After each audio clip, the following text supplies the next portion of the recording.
Hello students, कैसे हैं आप लोग। उम्मीद है आप लोग अच्छे से होंगे। स्वागत करते हैं आप लोगों का एक और नए क्लास में। इस क्लास में आप लोग पढ़ेंगे एनसीईआरटी क्लास 10 मैथ का प्रश्नावली 3.3 में क्वेश्चन सेकेंड का 3rd नंबर क्वेश्चन से आगे पढ़ेंगे। ये पार्ट 3 वाला वीडियो है। इससे पहले हमने पार्ट 1 और पार्ट 2 में प्रश्नावली 3.3 को पहले का क्वेश्चन पढ़ाया हुआ है। अगर आप लोगों ने वो वीडियो नहीं देखा है तो उसको आप लोग ध्यान से देखिए। और आप लोग इस वीडियो में कमेंट जरूर करिएगा कि आप लोगों को ये चैप्टर 3 आज कंप्लीट हो रहा है, तो इसके बाद से आप लोगों को कौन सा चैप्टर पढ़ना है तो हम वहाँ से पढ़ाएंगे, और ये जो बचेगा बीच का चैप्टर इसको फिर लास्ट में एग्जाम के टाइम में पढ़ाएंगे। आप लोग इस चैनल से ज़्यादा जुड़िए। इस चैनल पर आप लोगों को क्लास 10 का पूरा अच्छे से तैयारी कराया जाएगा। मैथ से लेके सभी विषयों का इंपॉर्टेंट क्वेश्चन भी बताया जाएगा, और लास्ट में आप लोगों के लिए पूरा क्लास शुरू से लास्ट तक इम्पोर्टेंट क्लास चलेगा, इम्पोर्टेंट क्वेश्चन का जितने भी सब्जेक्ट हैं सभी के लिए। तो आप लोग चैनल से ज़्यादा जुड़िए। चैनल पर पहली बार आए हैं, चैनल को सब्सक्राइब करके वीडियो को लाइक और ज़्यादा शेयर कीजिएगा। तो हम लोग देखते हैं यहाँ पर, देखिए हमने सेकेंड वाले क्वेश्चन में इस प्रश्नावली 3.3 के फर्स्ट और सेकेंड क्वेश्चन को बता दिया हुआ था। तो अब आप लोग क्वेश्चन नंबर 3 से देखेंगे। क्वेश्चन ये कह रहा है, निम्न समस्याओं में रैखिक समीकरणों के युग्म बनाइए और उनके हल यदि उनका अस्तित्व हो विलोपन विधि से ज्ञात कीजिए। कहा ये गया है क्वेश्चन में कि अगर पहले तो आप लोगों को ये क्वेश्चन को पढ़ के समीकरण बनाना है, 2 चर वाला रैखिक समीकरण युग्म। उसके बाद क्या करना है, उस समीकरणों को चेक करना है आप लोगों को कि उनका अस्तित्व है कि नहीं। अस्तित्व के लिए आप लोग 3 कंडीशन पढ़ चुके हैं, हमने बताया था। एक होता है अद्वितीय हल वाला, तो वो भी अस्तित्व है। एक होता है संपाती जो होते हैं अनेक हल वाला, वो भी अस्तित्व है।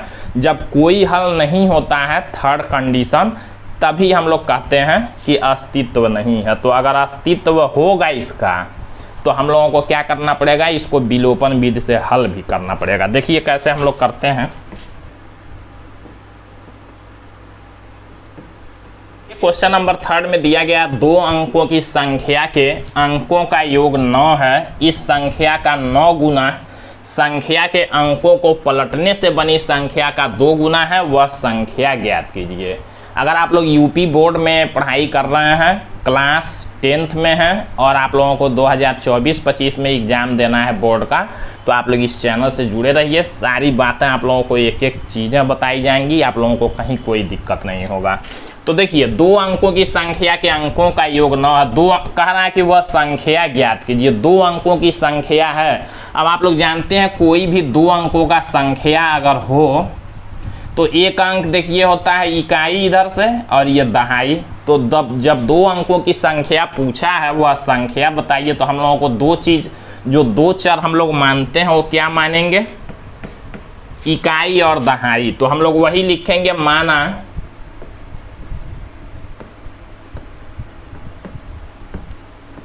इकाई बराबर मान लेते हैं कुछ, मान लीजिए हमने x मान लिया, और दहाई बराबर हमने मान लिया y। 2 चीज हमने मान लिया, इकाई और दहाई। अब संख्या कैसे लिखेंगे, हम लोग लिखेंगे संख्या। अभी तो इकाई दहाई हमने माना, अब संख्या क्या होगा। देखिए कोई भी जो संख्या होता है, ये ध्यान दीजिएगा, ये अंक गणित का मान लीजिए संख्या हो गया, तो कोई भी संख्या होता है तो ये दहाई है। दहाई में हमेशा 10 का गुणा हुआ रहता है और इकाई जोड़ा गया रहता है। ये 23 कैसे मिला है, ये 2 का मान 2 नहीं है, 2 का मान 20 है। उस 2 में 10 का गुणा हुआ है तो 20 हुआ है, और इकाई उसमें जोड़ा गया है, तब ये हो गया है 23। कोई भी जो संख्या होगा 2 अंकों का, तो दहाई वाले में 10 का गुणा हुआ रहता है, इकाई जोड़ा गया रहता है। अब ये बीजगणित वाला संख्या है, तो सेम इसी तरह से हमको संख्या लिखना है, तो ऐसे ही लिखेंगे। संख्या हमको लिखना है तो दहाई वाले में किससे गुणा करेंगे, दहाई में आप लोग जानते हैं 10 से गुणा हुआ रहता है और प्लस इकाई उसमें जोड़ा गया रहता है। यानी कि हमने संख्या मान लिया 10y + x। ये आप लोग समझ गए। इसको आप लोगों को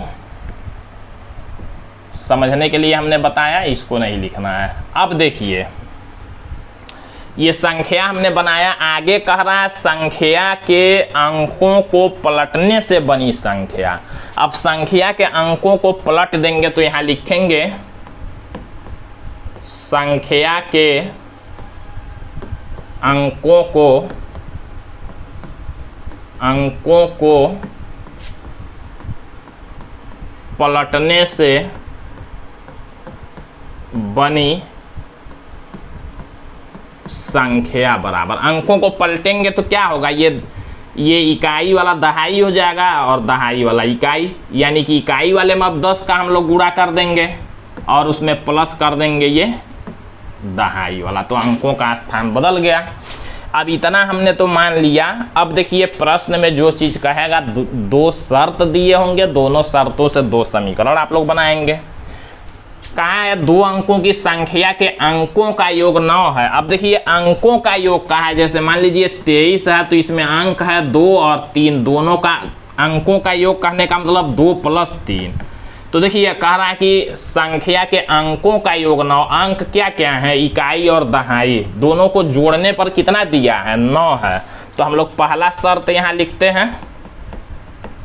पहला शर्त जो दिया है x + y = 9, इसी को हम लोग बना लेंगे समीकरण फर्स्ट।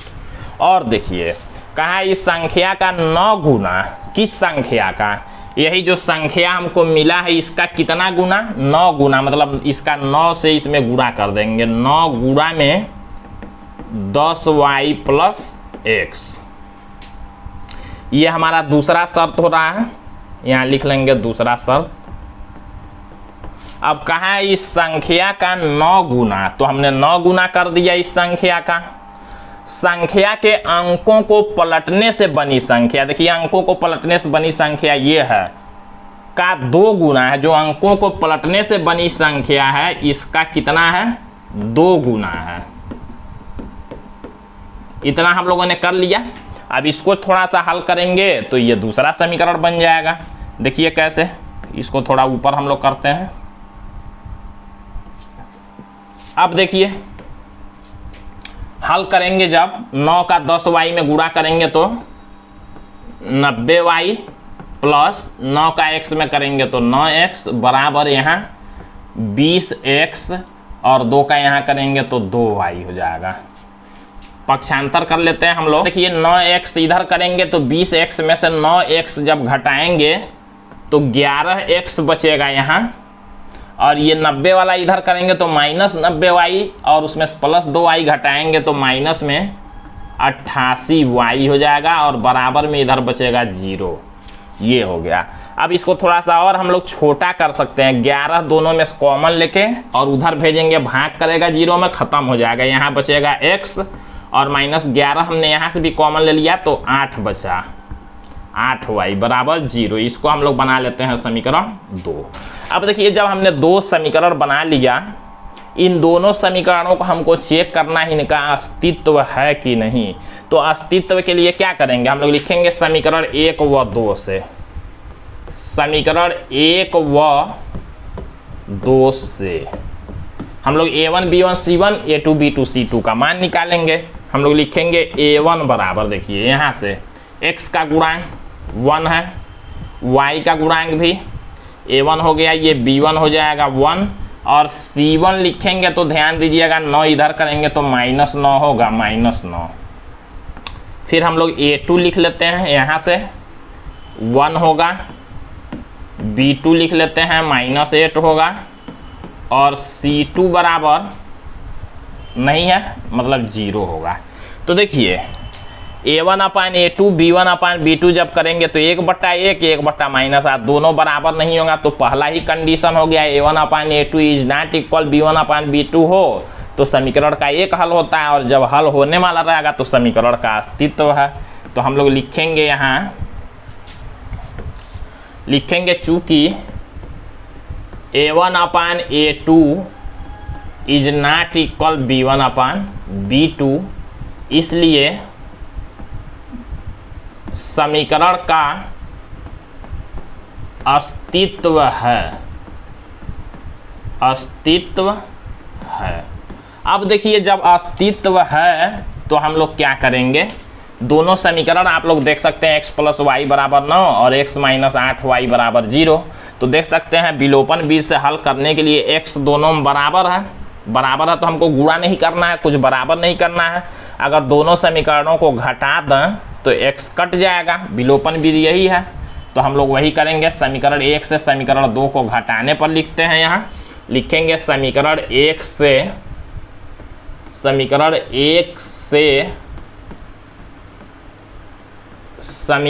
2 को घटाने पर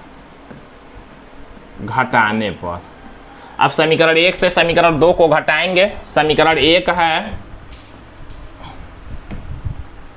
x प्लस वाई बराबर 9 और x माइनस 8y बराबर 0। यही समीकरण 1 2 है। घटाना है, चिन्ह बदल देंगे, ये कैंसिल हो जाएगा। देखिए x से x कैंसिल होगा, प्लस माइनस में है। यहाँ देखिए 8y प्लस में हो गया और 1y तो 9y और बराबर 9 में 0 घटाएंगे तो 9। y का मान निकालना है, 9 इधर गुणा में इधर करेंगे, भाग में हो जाएगा, भाग करेंगे तो 1 आएगा। y का मान आ गया 1। अब y का मान किसी समीकरण में रखेंगे तो x का मान आएगा। हम लोग लिखेंगे y का मान समीकरण मान लीजिए 1 में रख लेते हैं। 1 में रखने पर अब जब समीकरण 1 में रखते हैं y का मान, तो समीकरण 1 है x प्लस वाई बराबर 9। तो y की जगह पर 1 लिखेंगे तो x प्लस 1 बराबर 9। तो x बराबर हो जाएगा, 1 इधर जाएगा माइनस हो जाएगा, 9 में से 1 घट जाएगा तो हो गया 8। y और x दोनों का मान आ गया। हमको बताना था संख्या बताइए। तो संख्या क्या था? संख्या था, देखिए हमने यहाँ संख्या जो माना था, हमने क्या संख्या माना था, यहाँ देख सकते हैं 10y प्लस x। तो इसी में रख देंगे, हमको संख्या मिल जाएगा। 10y प्लस x में हम लोग रख लेते हैं।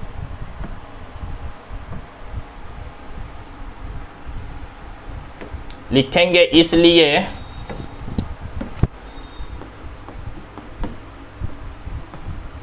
संख्या बराबर, संख्या था 10y प्लस x। तो 10 गुणा में y का मान आया है 1 और प्लस x का मान आया है 8। 10 का 1 में गुणा करेंगे तो 10 और प्लस 8 यानी कि हो जाएगा 18। यही हमारा होगा आंसर।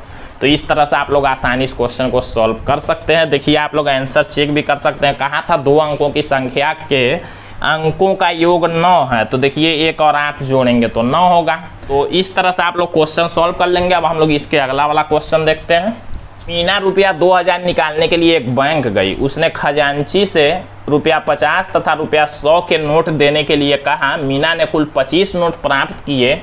ज्ञात कीजिए कि उसने 50 और 100 के कितने कितने नोट प्राप्त किए। जो पूछेगा क्वेश्चन में वही हम लोग मानेंगे। लिखेंगे माना, पूछा 50 के कितना नोट उसको मिले और 100 के कितना नोट मिले, तो हम लोग वही मानेंगे। माना 50 के नोटों की संख्या, 50 के कितने नोट मिले वही पूछा है, तो हम लोग लिखेंगे माना 50 के नोटों की संख्या, यही मान लेंगे नोटों की संख्या बराबर x तथा 100 के नोटों की संख्या, 100 के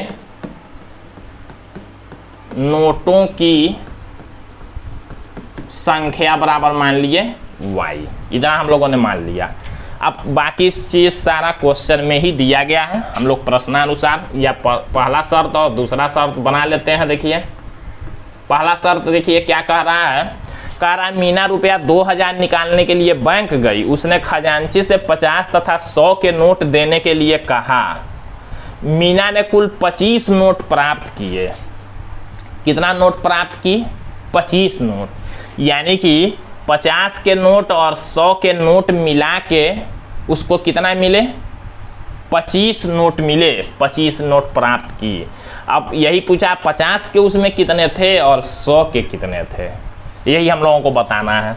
तो हम लोग यहाँ से 2 समीकरण बनाते हैं। देखिए एक तो दिया है मीना रुपया 2000 निकालने के लिए एक बैंक गई। उसने खजांची से 50 तथा 100 के नोट देने के लिए कहा। 2000 निकालने गई।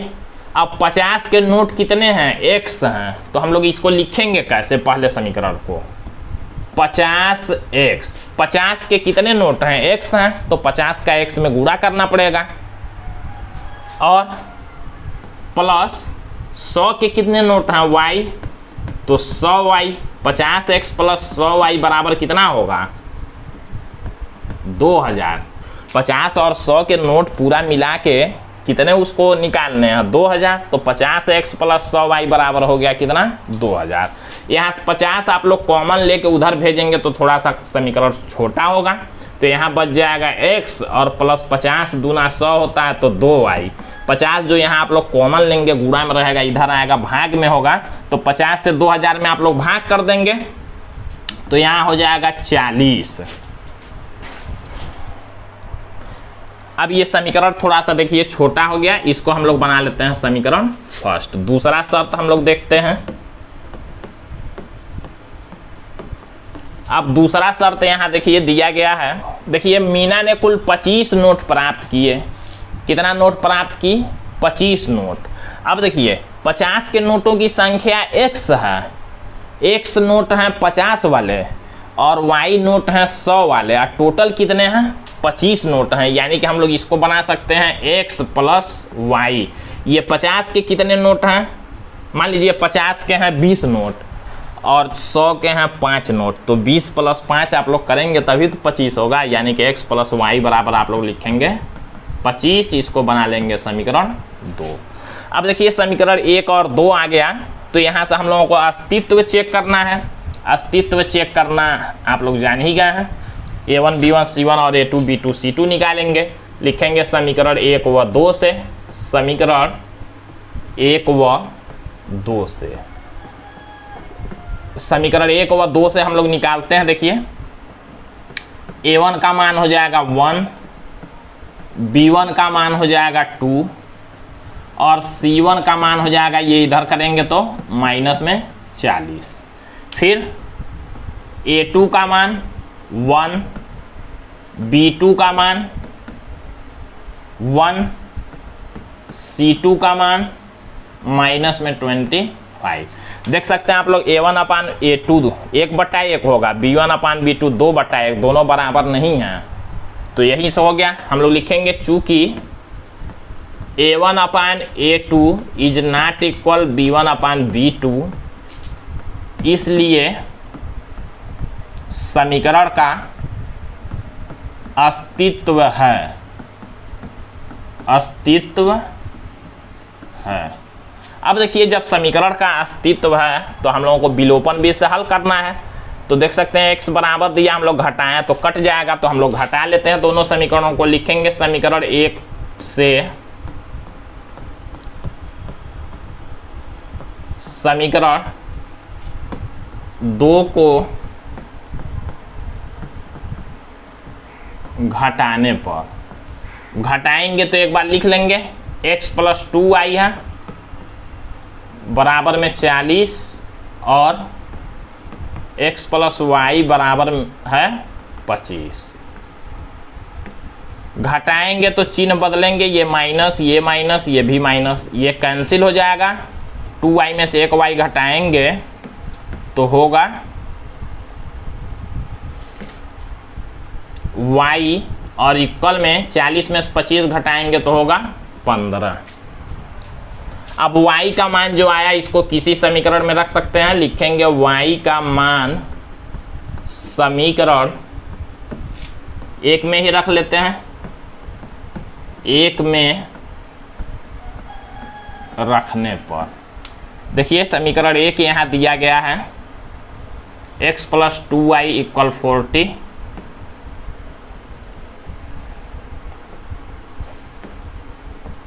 x प्लस 2y इक्वल 40 दिया है, y का मान दिया है, तो x प्लस 2 गुणा में y के जगह पर 15 लिखेंगे और इक्वल में 40।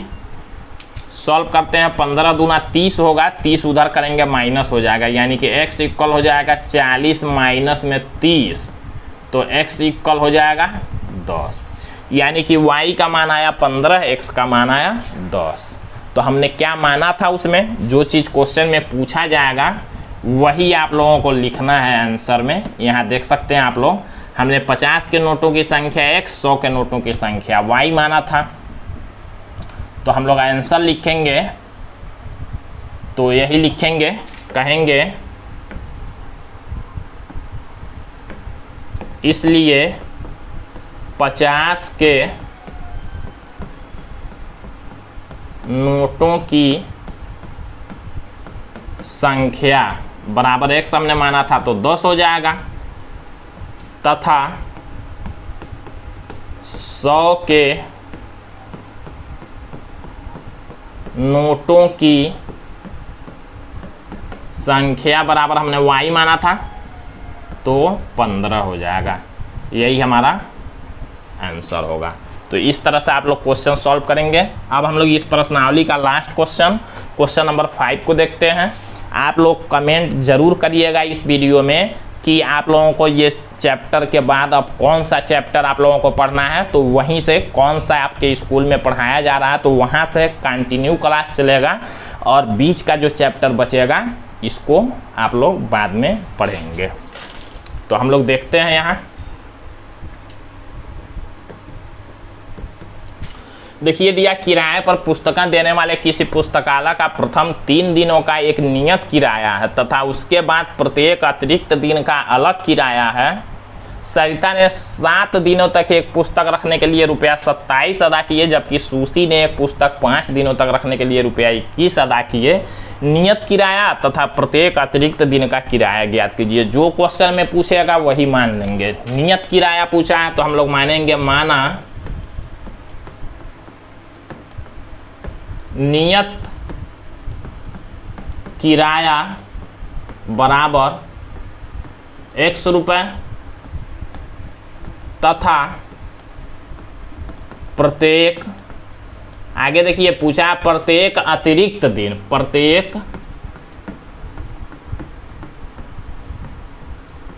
अतिरिक्त दिन का किराया बराबर y रुपये। इतना हमने मान लिया। आप समझिए इसको, कहा क्या गया है, कह रहा है किराए पर पुस्तकें देने वाली किसी पुस्तकालय का प्रथम 3 दिनों का एक नियत किराया है। जैसे मान लीजिए, ये समझिए, कह रहा है कि ये किराए पर पुस्तक देने वाला है एक पुस्तकालय, तो कह रहा है कि 3 दिनों का, मान लीजिए यहाँ से यहाँ तक ये 3 दिन है, 3 दिन है, 3 दिन, कह रहा 3 दिन का एक फिक्स किराया है। 3 दिन का मान लीजिए उसने कह दिया कि 3 दिन का है 5 रुपया। ये फिक्स है कि अगर आप लोग किताब ले जाते हैं, अगर 10 दिन रखते हैं तो 3 दिन का तो फिक्स है कि 5 रुपया लगेगा। अब उसके बाद जितने दिन है, मान लीजिए आप लोगों ने किताब 10 दिन तक रखा तो 3 दिनों का तो फिक्स है 5 रुपया लगेगा। बचा 7 दिन, तो 7 दिन का कितना लगेगा, तो कह रहा है कि उसके बाद प्रत्येक अतिरिक्त दिन का अलग किराया। अब जो 7 दिन हैं, 3 दिन के बाद के जितने दिन है, हर दिन का अलग अलग किराया लगेगा। 3 दिन का तो फिक्स है इतना लगेगा, और उसके बाद अलग अलग, ये एग्जाम्पल हम बता रहे हैं, अभी क्वेश्चन नहीं है, एग्जाम्पल। तो 3 दिन का तो फिक्स है कि इतना लगेगा, उसके बाद हर दिन का अलग अलग किराया लगेगा, जितना भी लगाया गया हो, मान लीजिए 2 रुपया 4 रुपया रोज का लगेगा। तो ये ऐसे ये क्वेश्चन पूछा है। अब समझिए यहाँ, तो हम वही हमने नियत किराया मान लिया x रुपया, ये नियत किराया 3 दिन का, और प्रत्येक अतिरिक्त दिन मतलब डेली कितना लगेगा, y रुपया लगेगा उसके बाद। तो कहा है सरिता ने 7 दिनों तक एक पुस्तक रखने के लिए रुपया 27 अदा किए। सरिता ने कितने दिन पुस्तक रखा, 7 दिन तक, तो 27 रुपया दिया। अब देखिए 7 दिन उसने रखा तो 27 दिए, यानी कि कहने का मतलब 7 दिन में 3 दिन तो फिक्स है, 3 दिन का किराया, नियत किराया है कितना, x रुपया, यानी कि 3 दिन का तो ये हो गया x रुपया, 3 दिन का तो हो गया कितना, x रुपया। बचा कितना दिन, 7 दिन में से 4 दिन बचा। अब 4 दिन का कह रहा है, देखिए एक दिन का अतिरिक्त दिन का हमने y मान लिया, तो 4 दिन का कितना होगा, 4y होगा।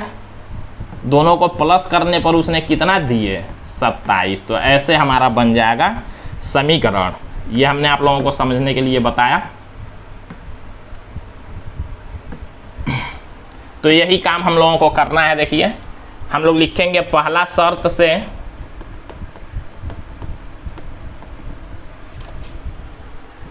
27 रुपया दिए 7 दिनों के लिए, तो 3 दिन का तो देखिए हो गया x, हमने नियत किराया मान लिया है, और प्लस 4 दिन का बचा, तो 1 दिन का y है तो 4 दिन का 4y, तो x प्लस 4y बराबर हो जाएगा कितना 27। ये बन गया समीकरण फर्स्ट। अब सेकेंड देखिए,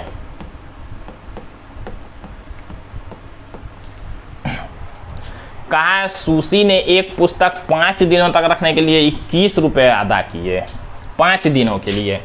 3 दिन का तो x रुपया हो गया, बचा 2 दिन, तो 1 दिन का y होता है, 2 दिन का 2y हो जाएगा, और बराबर कितना दिए 21, तो हो जाएगा 21। ये बना हमारा समीकरण 2।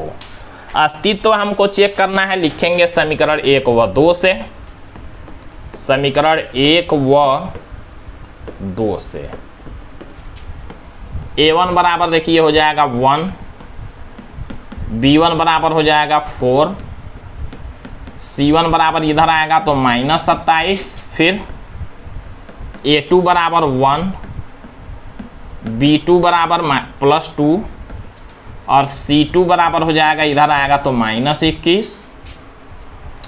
देखिए 1/1 और 4/2 करेंगे तो 2 हो जाएगा, यानी कि दोनों बराबर नहीं है, तो हम लोग कंडीशन लगा सकते हैं।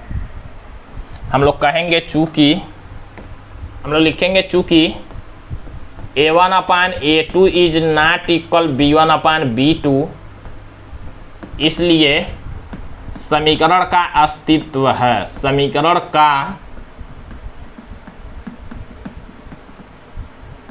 अस्तित्व है। अब देखिए जब समीकरण का अस्तित्व है, x देखिए दोनों बराबर घटा लेंगे, कैंसिल होगा। हम लोग लिखेंगे समीकरण 1 से समीकरण 2 को घटाने पर, घटाएंगे एक बार लिखते हैं x प्लस 4y इक्वल 27 और x plus 2y equal 21। Sign बदल लेंगे, यहाँ घटाना है तो कैंसिल होगा, 4y में 2y घटाएंगे तो 2y, और इक्वल 27 में 21 को घटाएंगे तो हो जाएगा 6। अब y का हमको मान यहाँ से निकाल देना है। y इक्वल देखिए हो जाएगा 2 गुणा में इधर करेंगे भाग में होगा, 6 में 2 से भाग करेंगे तो हो जाएगा 3। अब y का मान 3 आया, उसको हम लोग किसी समीकरण में रख लेते हैं, मान लीजिए 2 में रख दें। हम लोग लिखेंगे y का मान समीकरण 2 में रखने पर, समीकरण 2 हम लोग एक बार लिख लेते हैं, x प्लस 2y इक्वल है 21, y का मान 3 हमको रख लेना है, तो हम लोग लिखेंगे x प्लस 2 इंटू वाई का मान 3 और इक्वल 21, तो x इक्वल हो जाएगा 6, उधर जाएगा तो माइनस हो जाएगा, तो x इक्वल हो जाएगा 15। तो देखिए y का मान 3 और x का मान 15 आया। हम लोग इसलिए आंसर लिखेंगे, देखिए इसलिए नियत किराया हमने x रुपया माना था, तो लिखेंगे नियत किराया बराबर 15 रुपये तथा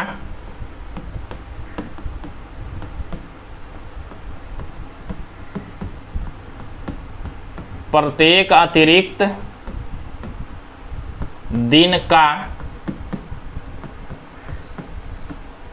किराया बराबर हो जाएगा, y का मान 3 आया है तो 3 रुपये। यही हमारा हो जाएगा आंसर। तो इस तरह से आप लोगों को क्वेश्चन सॉल्व करना है। ये प्रश्नावली आपका कंप्लीट होता है, चैप्टर 3 भी कंप्लीट होता है। अब आप लोग जो कमेंट करेंगे इस वीडियो में, उसी कमेंट के हिसाब से वहाँ से चैप्टर शुरू किया जाएगा, बीच का चैप्टर आप लोग बाद में पढ़ लेंगे। तो फिर मिलते हैं अगले वीडियो में। आज के लिए बस इतना ही, धन्यवाद।